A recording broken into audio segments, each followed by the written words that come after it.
Per il canale Telegram Audio Racconti, L'anello magico. Racconti brevi, pensieri minimi, di Davide Sacco. Pubblicato da Berica Editrice, narrato da Marcellino Cino Vicari. 3. Trippa Advisor.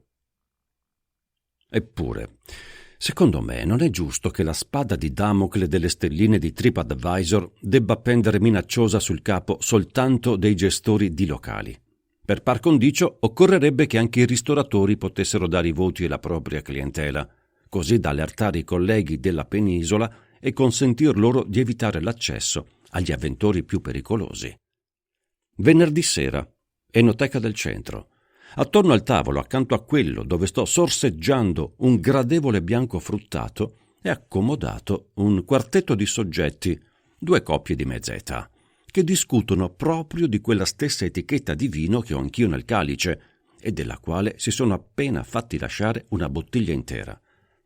Quello che pare il capo carismatico della combriccola protesta subito col sommelier per il retrogusto da stallatico della bevanda. Casso, è il mio primo allarmato pensiero. Io non me ne ero accorto. Sarà mica che ho i sapori alterati, classico primo sintomo da Covid incipiente. Mi rassereno subito quando capisco che il vero virus è invece proprio il lamentoso panciuto che ha appena rimandato indietro la bottiglia. Stessa sorte toccherà infatti anche a quella propostagli in sostituzione 2 minuti dopo dall'imbarazzato cameriere, cui evidentemente non piace che l'espertone abbia sentenziato la bocciatura a decibel elevati in una sala di modeste dimensioni e con tante orecchie presenti. Non soddisfatto della propria saccenteria enologica, il pingue in piastro si affretta a contestare anche uno spaghettino, il cui solo adorabile profumo a me sta al contrario già creando sdelinquimento. Troppo al dente con fastidioso prevalere del sapore di cappero sull'acciuga, ipse dixit. Deglutisce un goccio d'acqua, ma su quella almeno pare non aver particolarmente da ridire, e poi via col pippone sul dessert, perché il tiramisù che gli prepara sua mamma è più cremoso.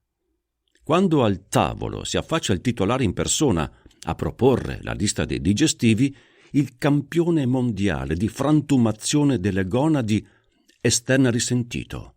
Perché l'amaro di solito viene offerto dopo il conto. La compagnia degli scassamaroni finalmente leva le tende, paga dopo un patetico tentativo del fenomeno di domandare pure uno sconto e se ne va quasi col broncio. Arrivederci è il saluto del sommelier mentre, lieto come non mai, richiude alle spalle dei signori la porta a vetri. Galateo vuole che non possa dire addio, ma credo di avergli letto nel pensiero. Ecco, TripAdvisor dovrebbe essere il titolo della recensione che il ristoratore avrebbe diritto a divulgare in rete. Non discuto la massima secondo cui il cliente ha sempre ragione anche quando ha torto, ma stavolta mi scopro favorevole senza remore alla deroga.